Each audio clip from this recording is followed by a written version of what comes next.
Well, in this part 2, I'm going to finish off how to use situational leadership style in 6 simple steps.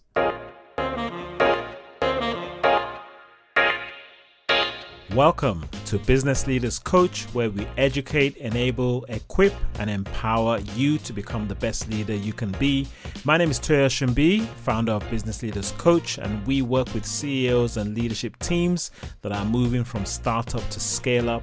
And on this podcast, I bring you practical steps that you can apply in your leadership today. We draw wisdom from some of the best business books, bring on guests, and also authors of these business books. You can go to businessleaderscoach.com/podcast, subscribe so we can send each episode and any templates or tools that come with subsequent episodes. So in the last episode, part 1, I took you through the process of diagnosing the competency and commitment level of your direct report. I mentioned that it has to be done in partnership, and you must both agree on what competent looks like on each task. Now, if you haven't listened to that episode, please do, because it will make much more sense as I move forward on this part, so that you can also understand your responsibility. And that's what I'm going to be talking about in this episode.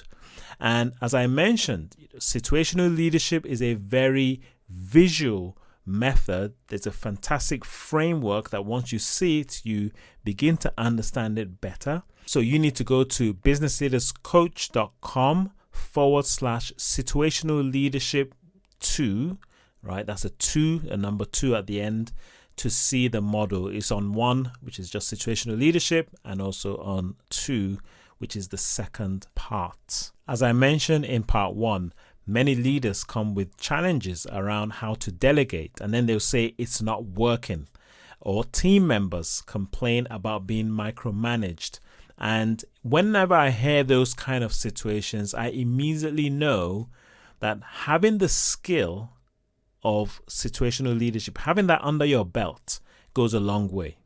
So we are going to pick things up from where we stopped in part 1, which was to have agreed on where your direct report is, right? This is in the scenario in part 1. We talked about selecting one person, writing out all the tasks, and then rating him or herself while you rate that person as well. I took you through 4 steps.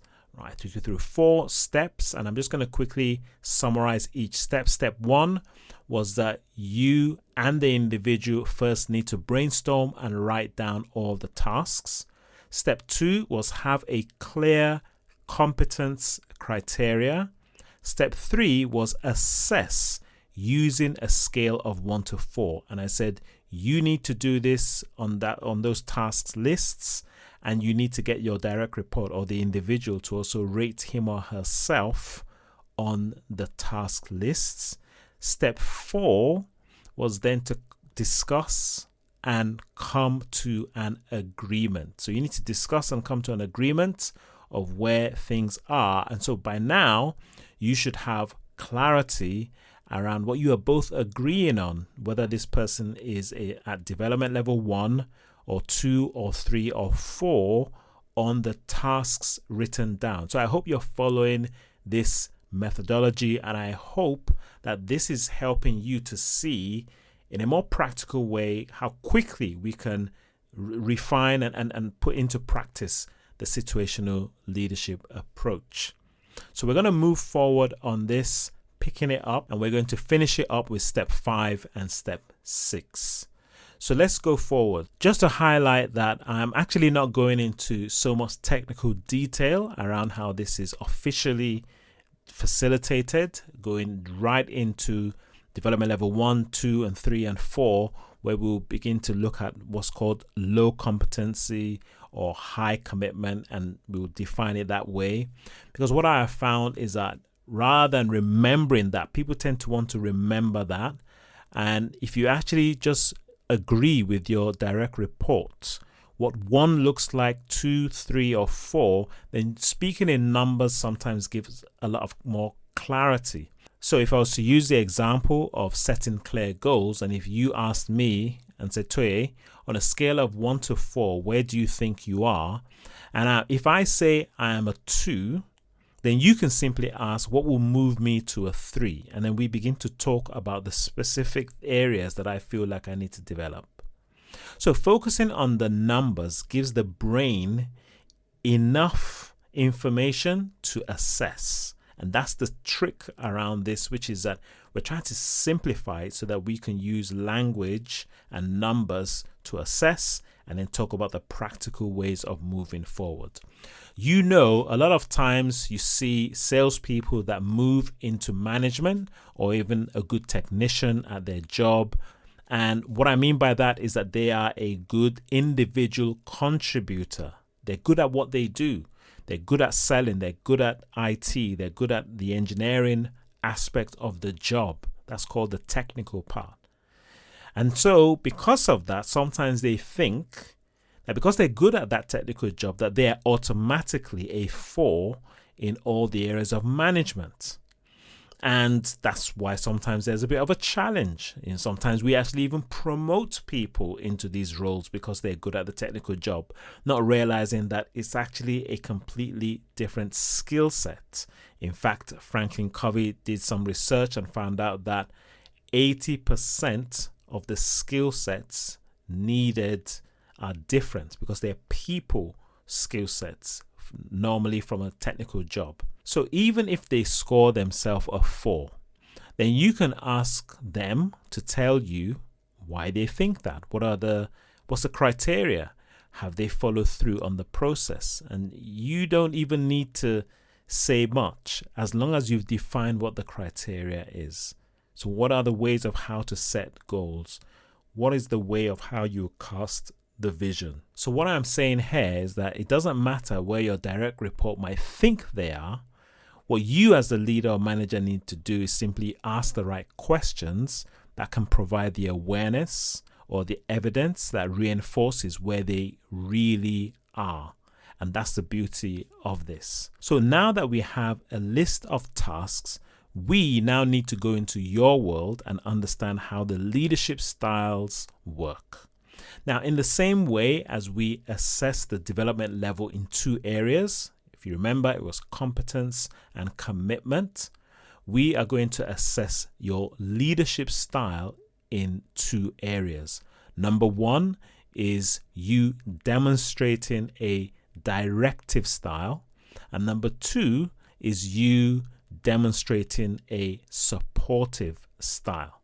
Now, directing is going from teaching, telling, informing, consulting, suggesting, while supporting would mean things like asking questions, reinforcing, reminding, collaborating. So what I want you to do is imagine a 90-degree diagram, like 2 lines where there's a 90-degree angle, with the horizontal being the directive line. And if you drew that line from left to right, we will put low on the left hand, right at the beginning of the left, and on the other side, on the right hand side, you can write high underneath. And so in our 90-degree diagram, on the vertical side, we will call this supportive, and we would start exactly on the left hand side where the directive begins, and we're going to draw this upwards, vertical, and on that line you would go all the way up to the top and you would write high. So you should have 2 lines, left to right on the horizontal, and that's directive, and then on the vertical, that's the supportive line, and that's bottom to top, that's low to high. And then if you simply just complete that into a square, now divide that square into 4 equal boxes, and that's the beginning of the whole process. Some of you would have seen this already if you've gone to the website, but I'm just trying to describe what we are trying to achieve. And the simplicity of this is that we're just going to focus on these 4 boxes. So we're going to number these boxes. Box 1 is going to be the box at the bottom right corner. You're going to put a 1 in that box. Box 2 is going to be the top right. That's box 2. Box 3 is going to be the top left.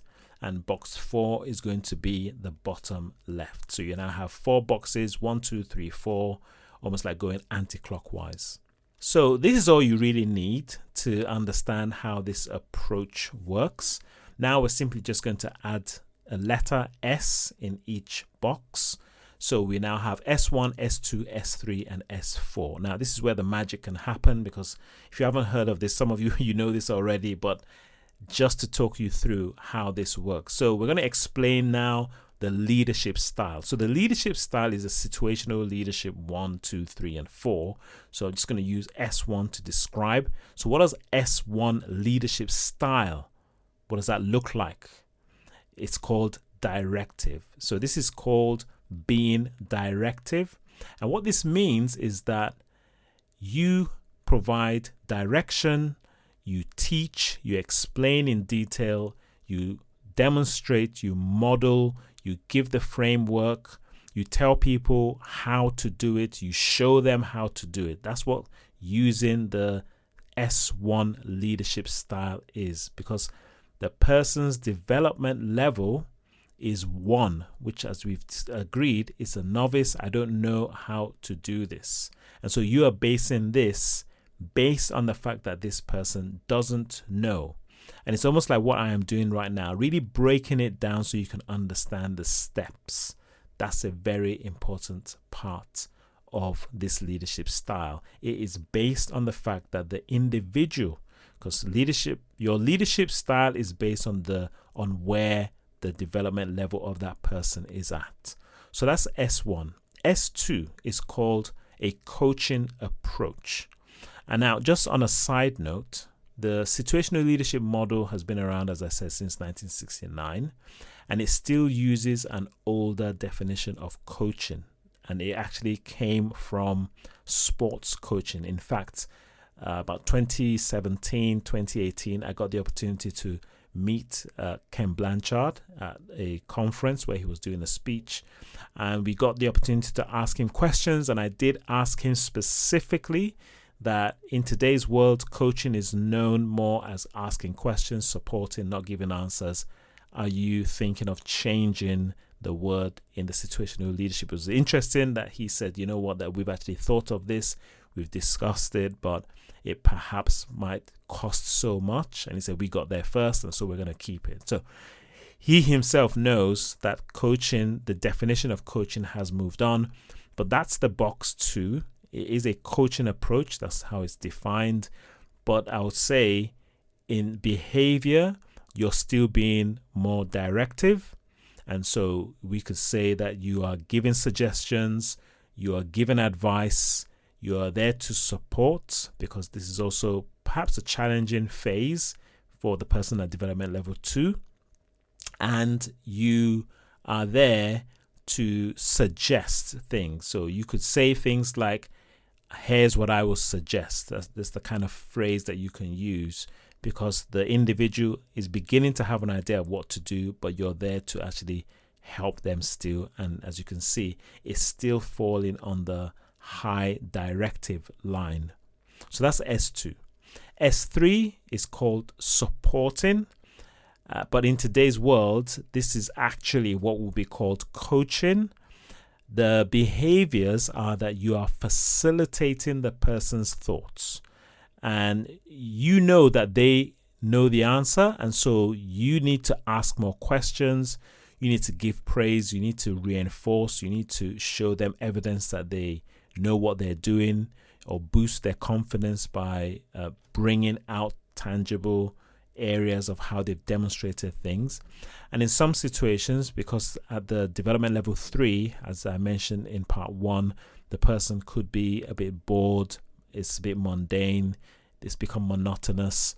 You can also have conversations around what is it that is no longer engaging them. So your approach from an S3 to a D3 is a lot more finding out what is going on in order to support, or in some cases, you are the one that is reaffirming that they can do the job, and helping them to become confident on the task. Now, S4 should speak for itself. It's where you want that individual to get to. You want them to be able to do it without you having to be there. It is not that you abandon them. You still provide support. You can help them think of ways to do the task even better, or you can get them to teach others. And that's how you can begin to leverage the people in your team that you are bringing up to D4 on tasks, because they can also go and help others on your behalf. So with this definition, here is step 5 that you need to take moving forward. Step 5 is assess your current style. So you need to look at the list of your direct report, the one that you agreed on, and ask yourself a simple question. Are you currently using the appropriate leadership style for where your direct report said they were on each task, or the one that you at least agreed on? Most times what you'll find is that we lean towards using situational leadership style 1, which is being very directive, or situational leadership style 4, which is, we would call it delegation, but in many situations it's actually abandonment. And it's because those two are more easy to clarify, or it appears to be. So ask yourself, how am I interacting with my direct report on these tasks? And hey, guess what? Why not even ask them and get their feedback? That's step 5, so that gives you clarity around what you're currently doing. And as I always tell people, it's a good day when you find out that one of the reasons why perhaps you're not really engaging and getting on with your direct report is because you're using an S1 style or the wrong style. It could be even a coaching style when the person is actually a D4 and you're using an S3 style. Or it could be that you are using an S4 style, but the person is actually at D2. They need more of your support. So either way, let's just call it a good day, because this is bringing you to self-awareness. And if you know me, I would say nobody changes until they're first self-aware. Step 6, so start using the appropriate leadership style for the task. So moving forward, you can both agree on how to start using this appropriate style. And this is what you need to be aware of. So I'm going to highlight 3 things, that the skills that you need to keep on working on in order to use the appropriate style. Number 1, you need to have the skill to diagnose before you can decide on what style to use. And this should be done in step 2, which is partnership. Partnership with your direct report is the key. It's a conversation.